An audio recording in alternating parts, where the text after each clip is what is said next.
Hi everyone. I'm coming to you today to show you how I have created my virtual classroom. It is not a hard thing to do. It is a bit time consuming. So I'm going to give you some tips and some tricks today to hopefully make the process easy for you. I kind of learned on the fly just by watching other people's YouTube videos and reading about it online. So I kind of learned as I went. And so I'm going to show you the things that I figured out to make it a little bit easier. You're seeing in front of you right now my virtual classroom. Everything in this image that you see is a clickable link that takes my students to different pages, and I'll kind of show you what I have on there as we get toward the end. You'll also see a blank space in the middle where it says weekly lessons. I'm currently not putting any weekly lessons on there, but in the fall, if things don't go the way we want to and we end up still virtual in the fall, I have a place that I can put up weekly lessons for my different groups. There are lots and lots of different ways that you can use this. I'm going to show you the way that I have used it so far, and I'm sure that you all will think up other ways that you can make it work for you. A couple things that I am assuming that, well, some things that you probably need to know. First of all, I am on a Mac system, so there will be sometimes that I will be showing you things that work on a Mac that may not necessarily work on a PC. So if you are on a different kind of computer, you may have to figure out how to do that. One of the things that I'm thinking about is when I go to do a screenshot later, is very easy to do on a Mac, but I'm not sure that a PC is as easy to do that on. Another thing that I am using is Google Chrome. I am a huge believer in Google Chrome.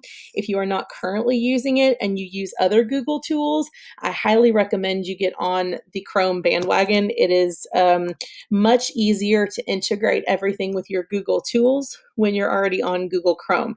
And so some of the things that I will be showing you as far as extensions and things, you will need Google Chrome in order to do that. And the last thing that I'm kind of assuming is that you have some knowledge of Google Slides already. If you are not familiar with Google Slides, I recommend that you spend a little time playing around on Google Slides and getting familiar with it before you try to jump into making your virtual classroom. I'll show you how to do some things on Google Slides, but some things are kind of assumptions along the way. So hopefully you are already familiar with Google Slides. If not, I recommend that you get used to using it. I was a PowerPoint person before I started using Google Slides, and I find Google Slides to be infinitely easier to use in my classroom. Not to mention everything that I do on there automatically saves onto my Google Drive, which makes it a lot easier to keep things organized as well. All right, so first things first, I did a virtual classroom that included my Bitmoji. You see me right here.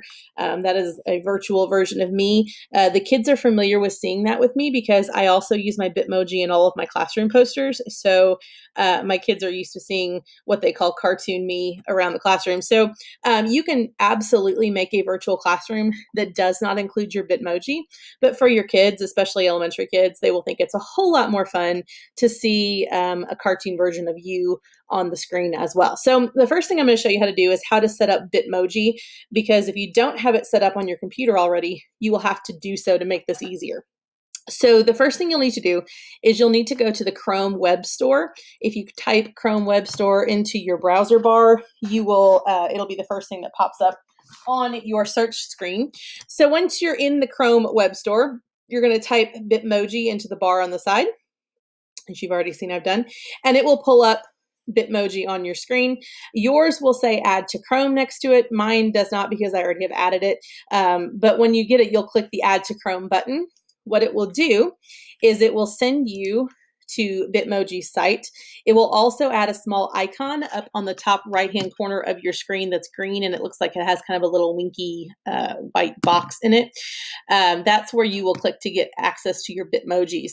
Now, a couple things about Bitmoji. First of all, if you have already been using Bitmoji, I was one of those people that was already using Bitmoji, and you see this button that says login with Snapchat. That's how I had logged into Bitmoji on my phone. If you are someone who is using a district Chrome site to create this, especially Harrisburg teachers, it will not allow you to log in using Snapchat. You will get an error message because Snapchat is blocked by the school's firewall. So you will have to create a different Bitmoji account using your email. I use my personal email. You could use your school email, and then you're going to log in. Okay, so once you click login, now I've already created my avatar. For if you've never used Bitmoji before, it will then prompt you to create your avatar. Your avatar is what you look like on Bitmoji. And once you've created your avatar, then when you click on the little icon on the top right-hand corner of your screen, all of the actions that you will see in this box, once it opens, my internet's kind of slow, so terribly sorry. Everything that you will see it do will be you. So all of the actions that are on there, everything that it has for you will be you doing all of those things. Welcome to living in, there we go. All right, so you can see this is just these are recent ones that I have used. Popular ones are listed below. On the bottom are all different search things. So like this one is all the ones that you would use like to say hi. This one is all the love kind of ones. We've got our happy ones, you know, different other things. You can also search by topic up here. So say I wanted something about, camping. I could type in camping and it would bring up any Bitmojis that it had that would go along with camping.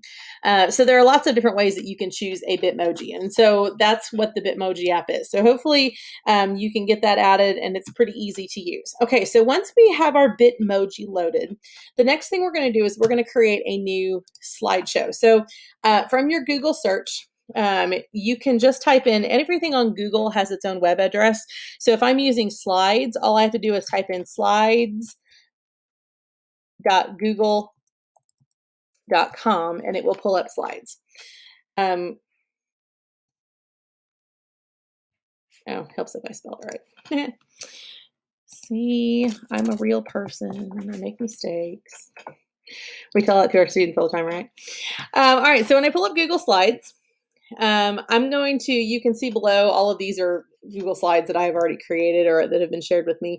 You're going to click where it says blank under start a new presentation. So you're going to click a new one. Now, the first thing that I always do when I do this is because I always add my title to whatever it is up here in the top left-hand part of your screen.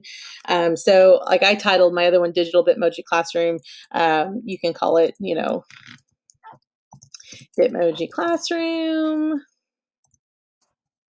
Whatever you want to call it. Okay, so I just do that because if I don't, then when it goes to Google Drive, it's saved as an untitled document and then I can never find anything. So I always do that first. Now, the second step is you have a blank slide in front of you and you'll notice that it has some things on the slide.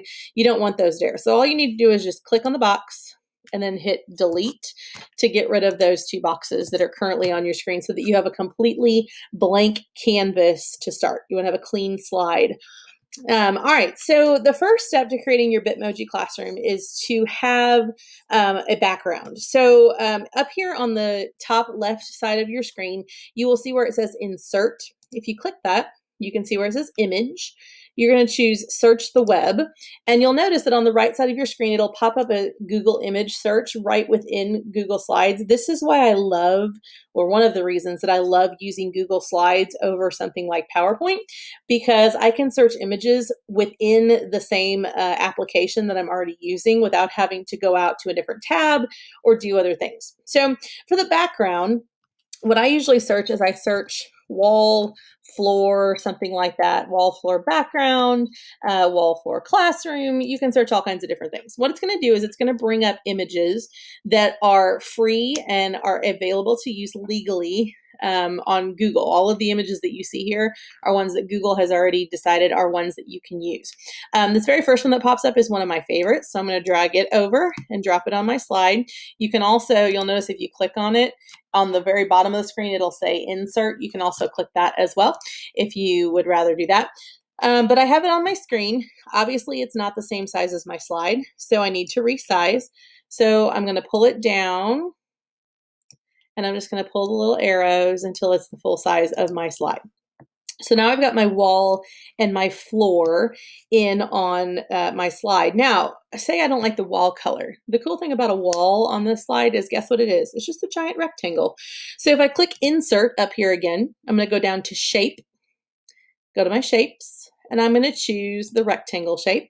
Then I'm going to line this up, and I'm going to create a shape over top of where my wall is.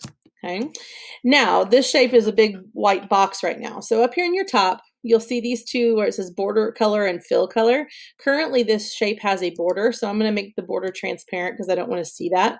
And then for the fill color, I can click on this and I can change my wall to any color I want it to be. So say I want to have a light blue wall in this classroom. Okay, so I changed my wall to light blue. Now you'll notice at the bottom of my wall, you can still see a little bit of the old wall. I'll just go back and pull it down a little bit on my shape to cover it up and make sure that it meets up with the floor. Okay, so now you have your background kind of set. You've got your wall and you've got your floor. So now we're going to add a scene. Now here's what I do. I saw this tip from a YouTube video from someone else, and I like the idea. What I do is I create a master copy of my classroom so that I have something that is unchangeable. Okay, so let me tell you what I mean. So this is my classroom. Okay, so you can see what it looks like. So this is where I save all my master copies. So this is the master copy of my classroom. You'll notice that it's missing a whole bunch of stuff, but this background piece, in just a minute, I'm going to show you how I take this background piece and drop it onto a slide so that it doesn't change. Okay, so what we're basically creating is our background. So back to where I was. Okay, so say I want a whiteboard. Okay, over here in my image search. Now you're always going to want to start with the word transparent. That means that there is no background to the image, and you will want that, otherwise you'll have a big white box behind it when you put it in. So I'm going to put in transparent whiteboard into my box, and it will pull up several images that Google has. This one right here is one of my favorites, so I'm going to use it. I'm going to insert it in. Obviously, I don't want this paint stuff on the side. To crop an image in Google Slides, you're going to double click on the image and see how the box around the outside turned gray. Now you can crop out anything you don't want. So I'm going to pull this over and I'm going to crop out all that stuff on the side that I don't want. So now I've got just a plain whiteboard. I'm going to size it down because I don't want it that big. And I'm going to stick it up here on my wall. And all of a sudden it looks like a lovely whiteboard. I'm going to do it this way. Okay, so I've got a whiteboard on my wall. Looks nice. Now say maybe I want to add a window, because I like to be able to see outside. So we go back to our search the web again, and we're going to put in, oops, didn't mean to do that. Didn't mean to do that. Okay, so now we're going to put in transparent window. And I like this window. So we're going to put this window in. Notice that it has no background. So I'm going to shrink my window down so it's smaller. Put my window over here, a little bit smaller. Okay, so now I've got a window, but my window is looking at a plain blue wall. So I need to put something in my window. So for this one, I'm going to go back to my images. I'm going to search the web again. This time I'm not going to put transparent. I'm just going to put outdoor scene into my search. And, oh, this one's pretty. Let's go with this one. Okay, so I'm going to pick this one. Okay, so now obviously I need to size it down. I'm going to put it over here on top of my window so I can see kind of how big it needs to be. And I'm going to make it the same size as the inside of my window. Now, this is all well and good, except now you can't see my window anymore, right? So what you're going to do is you're going to control click. Now this is for a Mac. If you're on a PC, you're just going to right click. You're going to control click or right click on top of your image. And you see where it says order right here? You're going to put send backward. Uh-oh, hold on. Let's see. This is where you use the undo button. Make sure you're on the right image here. There we go. Then we're going to send it backward, and notice now it's outside of my window. So now the window is in the front, the image is in the back, and you can still see it just like you're looking outside. Kind of a cool little trick that I found. All right, so now I want to add my Bitmoji in. So there are lots of different things you can do. You could be sitting, you could be standing. I'm a music teacher, so I do lots of music stuff with my emoji. So let's say I decide that I want to have my emoji, I don't know, singing in a microphone. Why not? So for this one, you have to right click and copy, or control click, copy your image. and then you're going to control click or right click onto your slide, and you're going to paste that image into your slide. So there I am. I'm going to move myself over here. And there I am just a singing away on my microphone, and it's awesome. Okay, so say that I'm finished and this is what I feel good with being my background for my thing. I'm not adding any posters or anything like that because, like I said, on my classroom, everything that you see on the walls is clickable. So I didn't want to add any posters in mine. There may be some classroom decorations that you want to add into yours.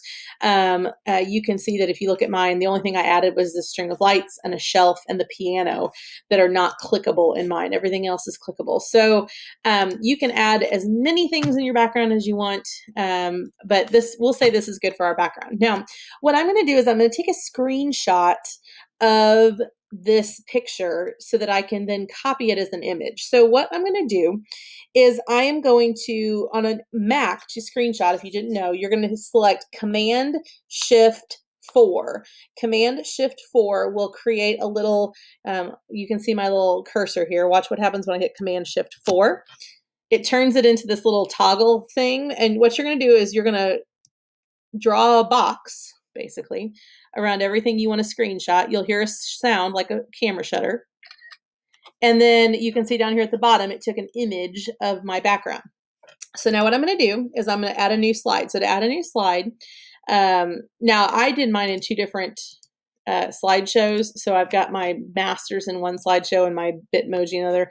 For today, we're just going to keep it in the same slideshow. So you're going to click the little plus up here. That's going to add a new slide.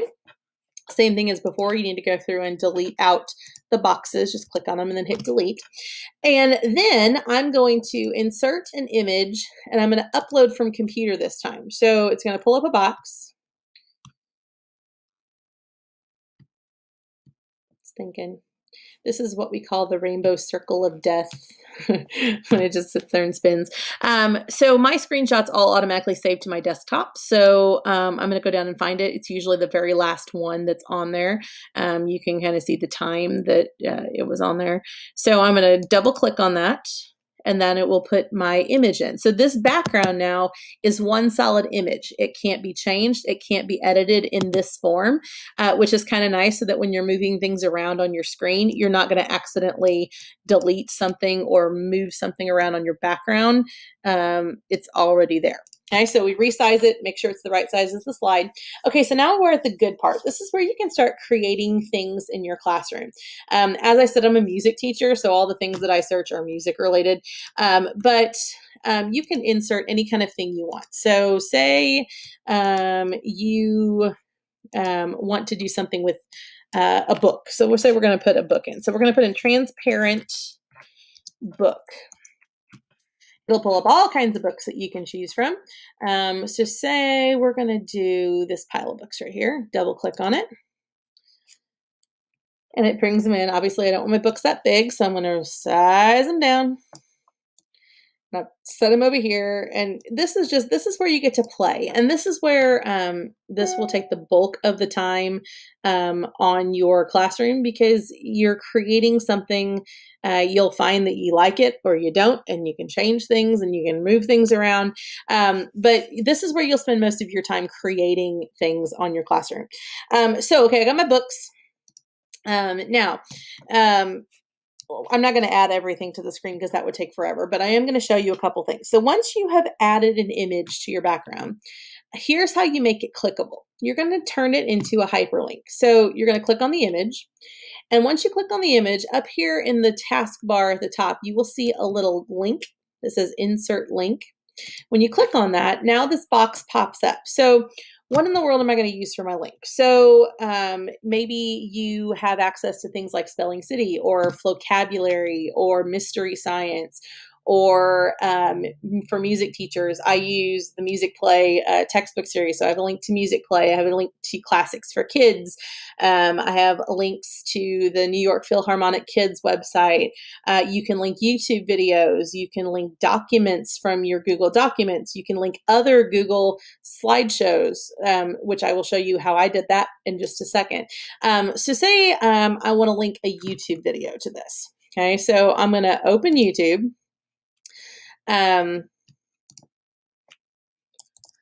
Now, I'll show you another little trick about YouTube in just a second. So I'm just going to go to a video that I've got on here. Okay, so I got this video on kindergarten music. If you really want to learn how to say chop, chop, chippity chop, there you go. So here's my link up here at the top in my bar. You see this? So you're going to highlight that link. Now you can drop that link directly into your slideshow and it will create a hyperlink. But what I like to use is Safe YouTube. If you are not familiar with Safe YouTube and you use YouTube videos a lot to share to your students, you really need to be familiar with Safe YouTube. I will pull up the site for you.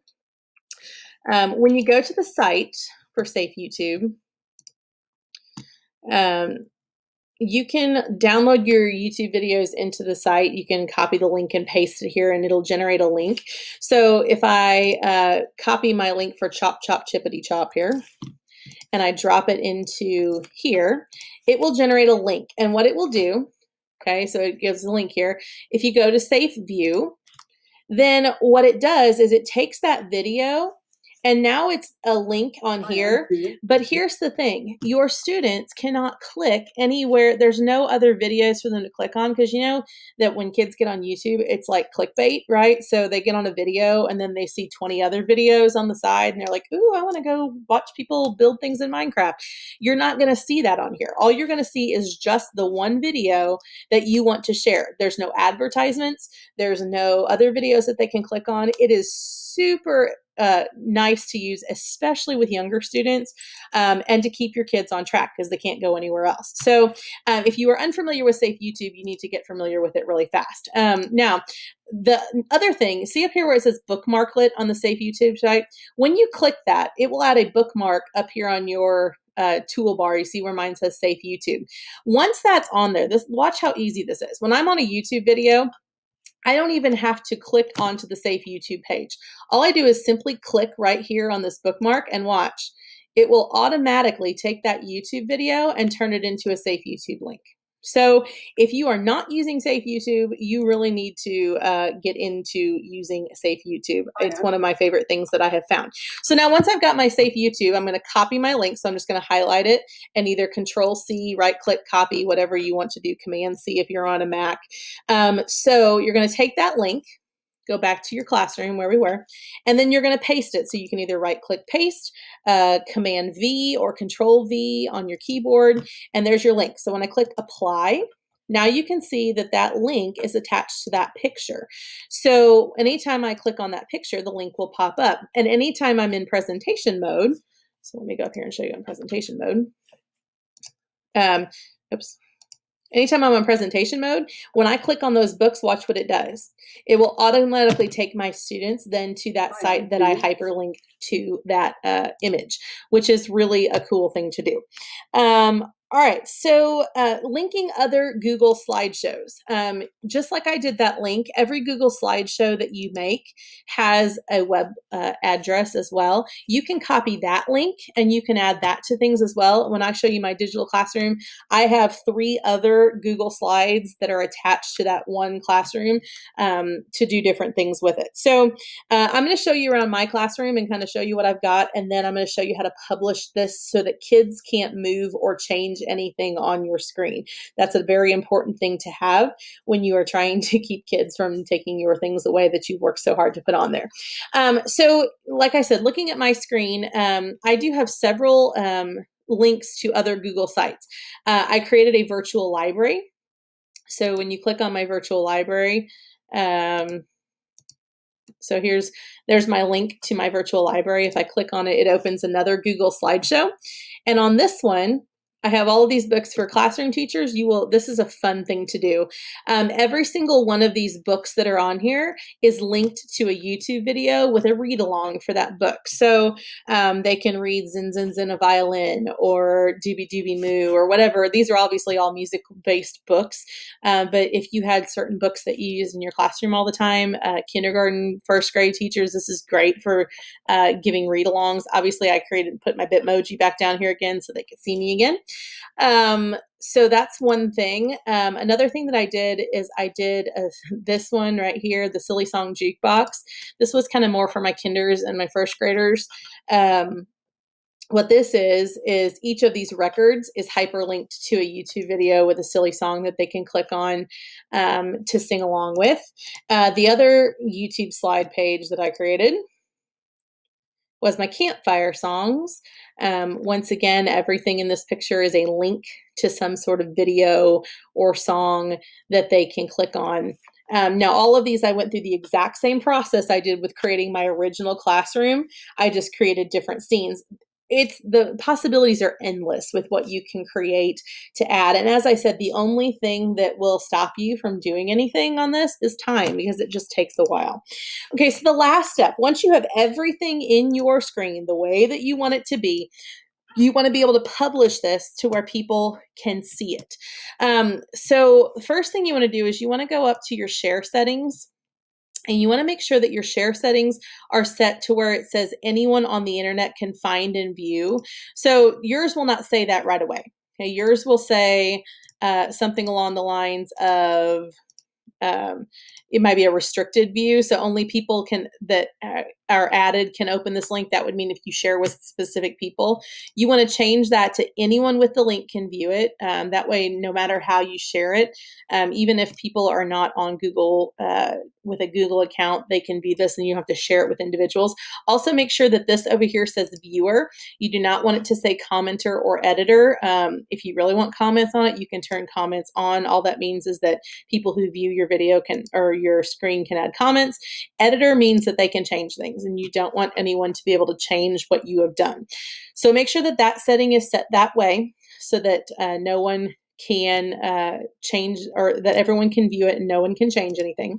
So once that's done, there are two ways that you can publish this.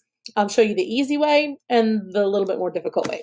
The easy way is if you look up here at this big long address for the web that's up here, you'll notice that right here in the middle it says the word edit.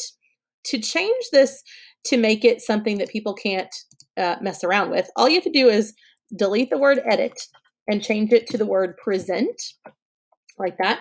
Then copy that address. Okay, just copy that web address. And that is a presentation version of your slide that no one can edit. Okay, no one can change it, but it's still clickable.